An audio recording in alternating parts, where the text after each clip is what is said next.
أعوذ بالله من الشيطان الرجيم بسم الله الرحمن الرحيم الحمد لله رب العالمين والصلاة والسلام على خاتم النبيين وبعد. In this video I am going to tell you about two wonders which fooled great leaders. Some of the great leaders were fooled by it. The first wonder belongs to the time of Prophet Musa alayhi salam. Prophet Musa alayhi salam, Moses, when he was just a newborn baby. You know the story of Pharaoh. Pharaoh used to kill the male children of Bani Israel, the Israel, because Pharaoh was in fear that that nation will become strong and they will destroy his kingdom. So he managed to kill the male children of the nation of Bani Israel. When Musa was born, a very small newborn baby, his mother used to feed him, to serve him, but she used to be worried too much because the workers of Pharaoh used to search small newborn babies and used to kill male babies. So she was worried that if the people of Pharaoh found this baby, they would kill him. Allah subhanahu wa ta'ala did inspiration to her. This story is mentioned in the Surah Al-Qasas and Surah Taha in the Holy Quran. She was inspired by Almighty God, Allah subhanahu wa ta'ala, that she should feed her child, he should serve him, and if she finds any danger, she should put him in a box, leave the box in the river, and Allah subhanahu wa ta'ala promised her that Allah subhanahu wa ta'ala will restore him to her, and also that Allah subhanahu wa ta'ala will make him from the messengers of Allah subhanahu wa ta'ala. So when she felt danger, according to that inspiration, she put the baby in a box and left the box in the river. And her daughter, she was going by the side of the river, just looking from the side of the from the angle of the eye. The box was taken by a branch of the river to the garden of the palace of Pharaoh, and there the river, the canal, put the box on the edge of the canal. Pharaoh, his wife, and their servants, they came and they saw the baby. And Allah subhanahu wa ta'ala put love on him. So he was a beautiful, lovely baby, attractive, beloved. So they could not kill him.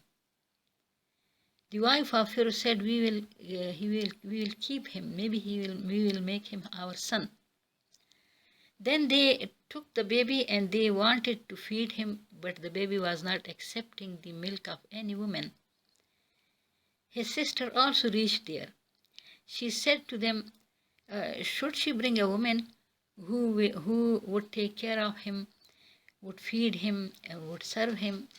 And they accepted her advice, and she went and brought her own mother. Allah subhanahu wa ta'ala said, Allah restored the baby to his mother so that she cools her eyes and she shouldn't worry.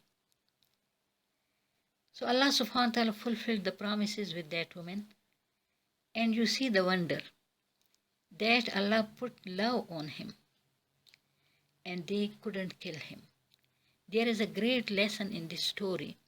Pharaoh was killing the male children of that nation only for the fear of his kingdom. But the baby who was going to destroy his kingdom, he was now brought up by Pharaoh. And he got royal education.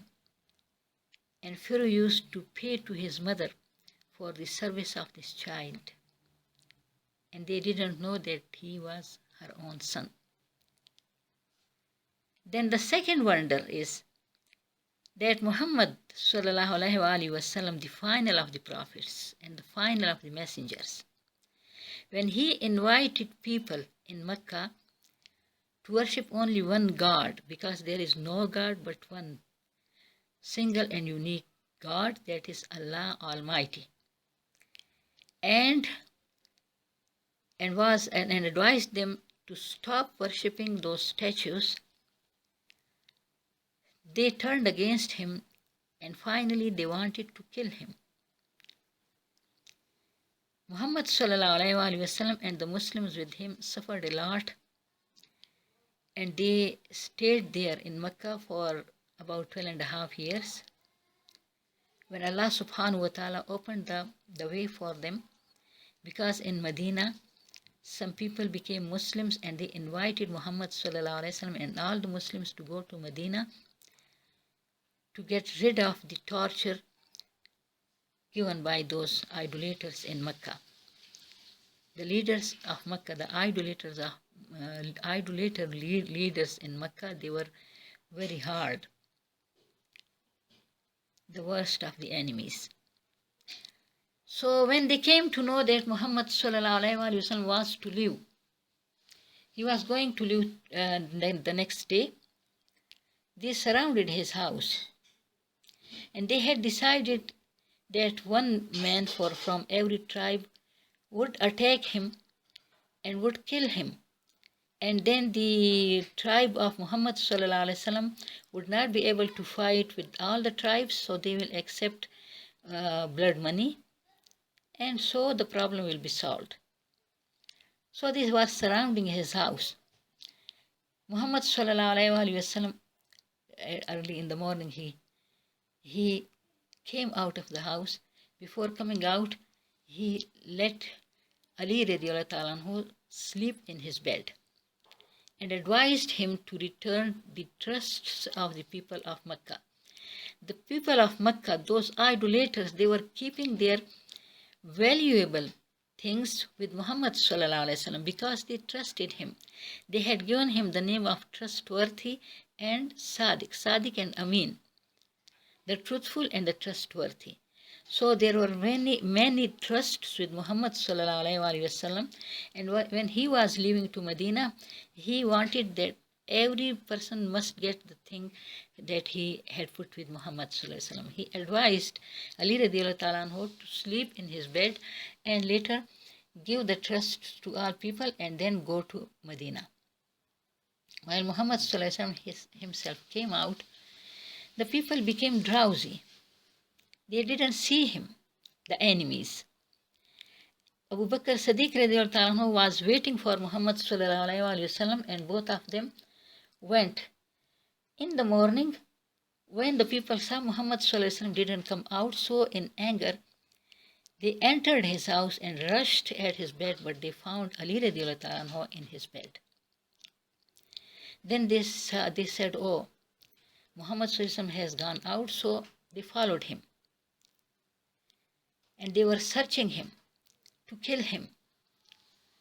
Muhammad sallallahu alaihi wasallam and Abu Bakr Siddiq radiallahu ta'ala anhu, on the way, they understood that people were behind them, so they found a cave and they entered the cave. It was the cave of Sor. They sat in the cave, and by the command of Allah subhanahu wa ta'ala, a spider made a spider web on the entrance of the cave. And also there a pigeon came with 2 eggs and sat on the eggs. The enemies reached the entrance of the cave. They were just standing in front of the entrance. At that time, Abu Bakr Siddiq radiallahu ta'ala anhu was in great fear. He was terribly terrified. But Muhammad sallallahu alaihi wasallam said to him, don't worry, Allah is with us. The kafirs, the idolaters, they said to each other, see, if they had entered this cave, the spider web would not be here. And also this pigeon, when they came there, the pigeon flew away. And the 2 eggs were lying there. So they said if they had come here, the pigeon would not be sitting here on the eggs. So they went away. And when they went away, Muhammad sallallahu alaihi wasallam and Abu Bakr Siddiq radiallahu anhu came out. And Asma, the daughter of Abu Bakr Siddiq radiallahu anhu, she was waiting with the horse for them. They took the horse and they went to Medina. See here the wonderful thing which fooled the leaders of Mecca, the idolaters' leaders. That was the spider web and the pigeon with 2 eggs. What is the lesson in these stories? The lesson is that, O mankind, fear Almighty God, the sovereign, the creator of the whole universe, the creator of all human beings and jinn and everything and everyone. Don't fight against Allah. Don't try to defeat Allah. Stay humble before Allah subhanahu wa ta'ala. Believe in one single God, Allah, and worship Him and obey Him. And of course, to worship and obey God, you have to find the way and the commands of Allah, and that you will find in the Holy Quran. You have to follow the Quran in accordance with the method of, what was the method of the final Prophet Muhammad sallallahu alaihi wasallam, to follow the Quran. So when you follow the Quran in accordance with Muhammad sallallahu alaihi wasallam, that means you are following the Quran and Sunnah of the Prophet sallallahu alaihi wasallam, and that is the perfect way. That is the perfect way, the Siratul Mustaqim. And that is the only way for us. Because if you try to challenge God, you will destroy yourselves. Remember that some scientists, they made a spaceship and they named it Challenger. I wonder whom they were going to challenge. When their Challenger started, it blew up within 9 seconds, and not a single particle of the Challenger spaceship could be found. So, O mankind, we must fear God, because God is the owner of all power. Only His one command destroys everything. The earthquake, the destructive earthquake which comes in a place, that is only one command of the Almighty God. Be, and it is. May Allah subhanahu wa ta'ala protect us from the anger of Almighty God, Allah subhanahu wa ta'ala. May Allah subhanahu wa ta'ala make us obedient and worshipping servants of Almighty God, Allah subhanahu wa ta'ala. May Allah subhanahu wa ta'ala take us from this world as good and God-fearing, believing, muttaqeen, those who fear Allah and they obey Allah's commands and they abstain from the disobedience of Almighty God. May Allah subhanahu wa ta'ala take us among muttaqeen to the hereafter. And may Allah subhanahu wa ta'ala be merciful to us, forgive our sins and take us to paradise, because hell is a very bad place to go to. Subhana rabbika rabbil izzati amma yasifun. Wa salamun ala al-mursaleen walhamdulillahi rabbil alameen. Allahumma salli ala Muhammadin wa ala ali Muhammad. Kama sallaita ala Ibrahim wa ala ali Ibrahim innaka hamidun majid.